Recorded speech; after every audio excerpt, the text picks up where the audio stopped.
My case this week is titled Nigerian Lecturers, How Far? For the first time under the Tinubu administration, the Academic Staff Union of Universities, ASU, is gearing up for an industrial action. I am tempted to join Nigerians who have accused ASU members of being the ones who helped rig government into power, asking ASU, how far? You reap what you sow. ASU is asking government to honor a renegotiated ASU federal government 2009 agreement on better working conditions, universities funding, autonomy, and academic freedom, as well as other matters which include amendments to the Education Tax Act, Joint Admissions and Matriculation Board (JAMB), and National Universities Commission Act. In the 2007 agreement, renegotiated and documented in 2009, ASU asked the federal government for over 1.5 trillion naira per university from 2009 to 2011. They also wanted the retirement age of professors to be increased to 70 from 65. In 2025, ASU is also asking for unpaid 3-month allowances after the Tinubu administration released 50 billion naira earlier in the year to pay off earned allowances for university lecturers and staff.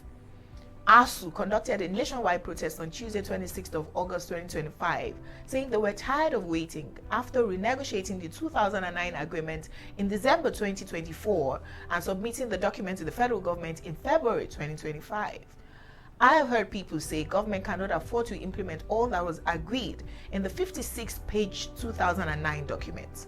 I say, inflation has even rendered the emoluments demanded then insignificant in 2025.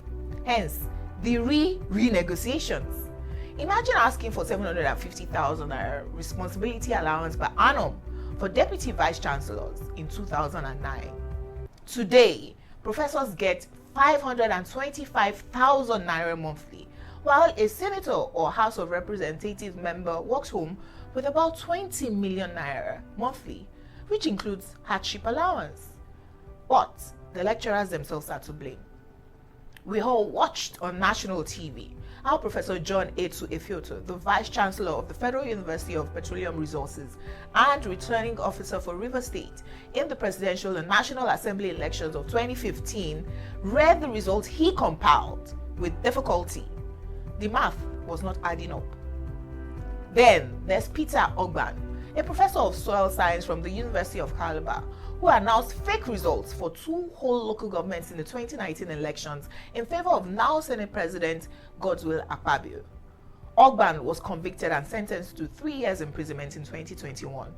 He too would have been shouting on behalf of ASU, "We will go on the mother of all strikes." Now, by the way, mother of all strikes will mean at least 9 months away from work, because under President Buhari in 2022, ASU went on an 8-month strike. Oh yes, this discussion will not take away from exceptional lecturers like Professor Nena Oti, also professor of soil science and environmental conservation from the Federal University of Technology, Owerri. Oti was a returning officer in the Abia State governorship election in 2023 and was hailed for the key role she played in ensuring that the election outcome was not compromised, despite attempts and pressure from political actors of the ruling PDP in the state to bribe her. Here's my verdict. ASU has been going on industrial strike since 1988. At the time, they were clamoring for higher wages, better working conditions, and increased funding for federal universities too. Nothing has changed since then. Today, with 72 federal universities and 339 higher institutions in total, we have gotten used to ASU strikes under consecutive governments. They help rig in politicians with little or no education, with body languages that say education is not their priority, and then join their association to decry low funding for education.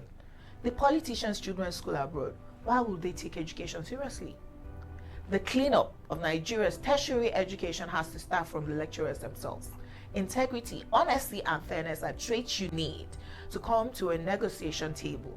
He who comes to equity must come with clean hands.